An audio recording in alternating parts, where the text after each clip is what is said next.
Hey there guys, aarava here, and today's video is going to be an F1 2015 setup guide for career modes. Now, you guys have wanted this since basically the midway stage of my career mode in Ferrari, so basically this entire video is going to be consisting of showing you every single setup for every single circuit for career mode. So, disclaimer, this will not be good for time trial. This will not make you fast in time trial. This is by no means a fast setup guide. If you want fast setup guides, then I'll link two channels below, Noble2909 and TRL Limitless, two guys in the community that are literally the fastest guys out there who do setup videos on a regular basis. So go check them out if you want time trial or really, really fast, setups for league racing or whatever in the future. But this is strictly going to be for career mode only. So these are the setups that have helped me get, multiple wins against Legend AI in a Ferrari, multiple podiums with a Ferrari, and I've got faster in the game, so I think if I redid the season, I could have probably easily got a lot more wins in a Ferrari with these setups, and you could probably get wins all the way down to, the likes of Red Bull, Williams. These are going to be solid setups for career mode against Legend AI, not against, online players in a league race necessarily or anything like that, but I know these setups work against Legend AI to help you with tyre wear, to help you just with general kind of, balance of the car, and just general consistency of your speed. So that's a little disclaimer. So if you're looking for a fast setup, or you're going to complain in the comments about it not being a fast setup, and this is your disclaimer. So I've already said it 5 million times. It's not going to be a fast setup. It's just going to be for career mode, and what I know has helped me beat Legend AI consistently. And if I redid the Ferrari season with these setups, and being as fast as I am now compared to what I was at the beginning of the season, I definitely think I could have got pretty much majority of the wins in the season. So let's go to the setup here with Jeff. We're going to talk you through the first setup with Australia, just to tell you what the setup menu is like, because I know a few of you guys are new to the F1 games maybe, and you don't really know what this setup kind of menu actually consists of, so maybe you can start experimenting by yourself. But then I will just let the gameplay run, and I'll just show you each setup for each individual track. Okay, so we're going to start off with the Australia setup. Now, in my career mode, I did 6 wings, but that is horribly wrong, because at the beginning of this game, I just didn't know what was going on. But I can tell you that for me, personally, I think 4-2 is the way to go at Australia, because you're going to want a little bit of rear wing, but not that much, because if you go to 1, that's going to be the lowest downforce you're going to get on the straight, and you're going to be the fastest in the straight line your car can be.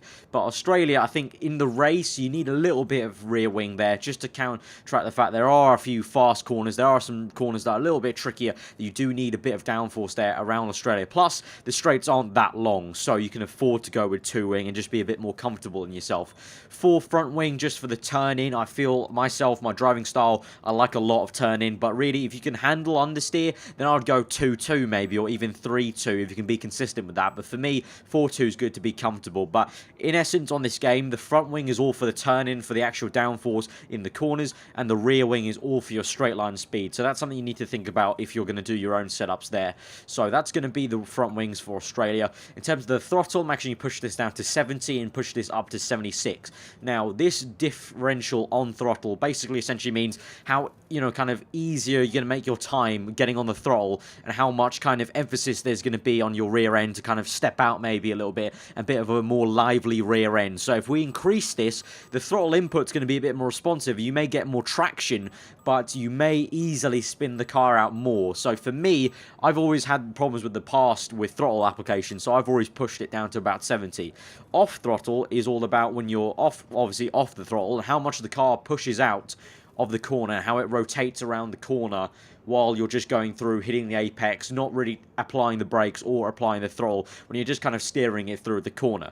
Now, if you push it higher, theoretically, the game tells you that the car should push wide, but really, it doesn't do that much, so you could actually go to the extremes and go to about 90, maybe, if you could really handle it. But for me, I found a really nice sweet spot. Around 78 to 80% is pretty good. The car doesn't push out that much during the off-throttle period, and so you may have to put a little bit more steering angle in some of the corners, maybe, if, you're running a bit lower aero, but it's very, very manageable. So 70 to 79%, I would say, for Australia, and that's pretty much going to be the same for every single circuit. So this sort of thing you're going to see in pretty much all the setups is pretty much the same thing, 70 to 79 in that sort of range. Moving on to cambers and toes. Now, guys, this is going to be the exact same for every single setup. Cambers all the way to the left, toes all the way to the right. That is just a fixed thing. That is always the best in these F1 games. Don't ask me why. It may not be realistic at all, but it is literally the best for every single F1 game. It's been that way since pretty much F1 2011.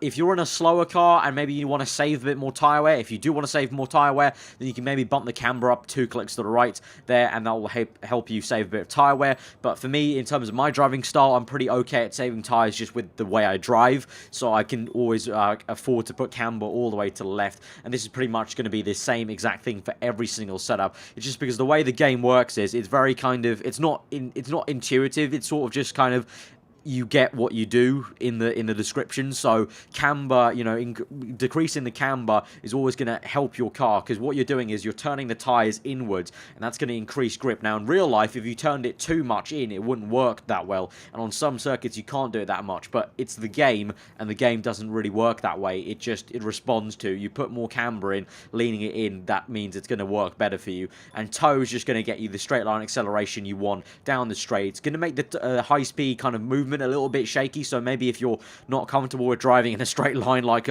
if you don't like the car moving about, maybe you want to decrease it a little bit, but if you can handle it, this is going to be the best way for you guys for toe. Moving on to suspension and anti-roll bars. Now, here is the definite biggest part where my setup is going to differ to the time trial setups. You're maybe going to see that Noble and Tyrrell Limitless run on their time trial setups, because the fastest way on this game for setups in terms of suspension is actually 11.1 there, and then you just change the anti-roll bars for each circuit. The suspension, if you want to go for max speed, 11.1 seems to be the fastest way. No kind of qualms about it, 11.1 all the way. But for career mode and for beating legendary on tyre wear, and for the way I drive and the way I like to have the car consistently kind of work for me, I've actually always set the suspensions quite soft. So Australia, I'd recommend maybe 2.2, maybe 3.2, because it's gonna, you know, it's a very soft suspension, so your car's gonna, you know, respond to all the bumps, but it does mean that it's a lot better for tyre wear, because you're not really gonna, you know, if you put it up to firm, you're gonna really just push the car in on the front end. It's going to start to wear out your tires a little bit faster. So for me, you're going to see in a general trend that most of my setups, the suspensions are quite soft. That's another thing here, that my driving style, in terms of the way I like to go racing, is always trying to save as much tyre wear as I can, because I like to have enough tyre wear for the entire race. But some drivers like to push it out, especially, you know, when you're league racing or something like that, you like to really push it to the max. So if that's your style, then push up the front suspension all the way up towards 11, maybe 10 or 9, and you can handle that, and then keep the rear at about 2. But I like a very soft front end as well, so we can try and save some tyre wear. Anti-roll bars for Australia, I'm going to say around 10, 11. I think that's a good kind of way to go about it. Anti-roll bars, that's the main thing that changes from track to track, but also at the same time, for me at least, I haven't really felt the need to move the front roll bar any lower than 6 really, and the rear one any lower than maybe 8. So again, a very weird kind of unfortunate, very similar sort of setup you're going to see for every single circuit here. Moving on to tyre pressures. Now, usually for every single circuit, I go for 17.6. I've thought that's kind of the sweet spot for helping my tyres go a bit longer.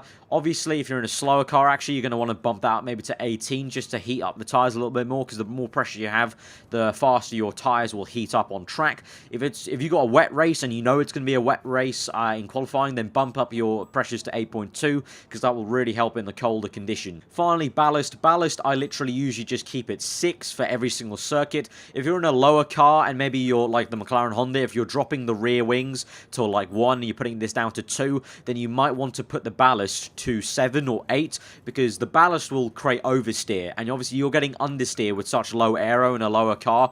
So if you are doing that with lower aero to get the understeer there, you can counteract that with putting more oversteer in the car with the ballast and kind of counteract it and help balance it. But usually I just go for 6, because I don't want any more understeer, I don't want any more oversteer, I just want it middle, just, you know, just bog standard in the middle, comfortable to drive. And then we come to fuel, and obviously that's just dependent on you. You can put as much fuel as you want for qualifying. Obviously, for qualifying runs, you want to put that at like 3 laps, and then maybe practice, you want to put that for 6 laps. But that is the setup menu explained, sort of. I can't really explain it any better, because to be honest, there's no point reading these little descriptions, because to be honest, unfortunately, on this game, which is definitely not a simulation game by any stretch of the imagination, it's not very realistic in terms of the way the car responds to setups. I think Noble put it quite nicely in one of his videos. I think he tweeted out about it, that generally in the F1 games, you shouldn't do the setups how you think the car would respond. You should do how the game responds to it. So stuff like the camber, you would think maybe putting too much extreme minimum camber would not work, but the game totally works for it, and it really loves it. So that is going to be this setup, kind of the part of me talking about it. So that is the Australian setup there. So I'll just go through quickly, and this will be the rest of the video. I'll just go like this. I'll just go through. You can pause the video and check out the setups, but that is going to be me for talking for the video. I will try my best to timestamp in the description, so if you check the description below, you can click the timestamp and it will jump to the part of the video where it's the specific track. So feel free to kind of favorite this video somewhere, put it in your favorites, and then just come back to it for your career modes. Once again, disclaimer for any of you guys who are still probably going to comment below, this is not a fast setup. This is not the fastest way around. This might not be the best setup in the world, but this has helped me get multiple wins on Legend AI, and probably more wins if I had started over the Ferrari career mode with the kind of comfortability I have on the game now. So really helping out on Legend AI, and I know there's a fair few of you who are, you know, just new to the game actually, so I hope this will really help you guys out a lot in terms of this setup and make you a bit faster and maybe make that jump up to Legend AI. So yeah, I hope that really helps you guys out. If you did enjoy the video and you do find it informative, then leave a like, comment below what you thought. If you're new around here, then do subscribe for daily Formula 1 content, but I will leave you with the rest of the setups now. Yeah, I've been Aarava, enjoy the rest of the day, and I'll see you guys next time.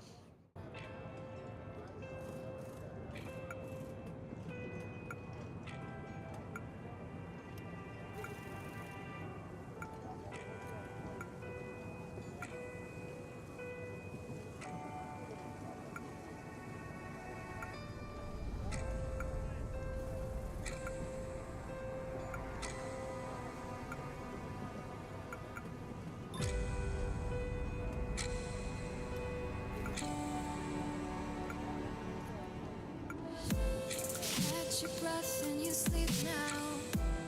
Don't whisper, it's too loud.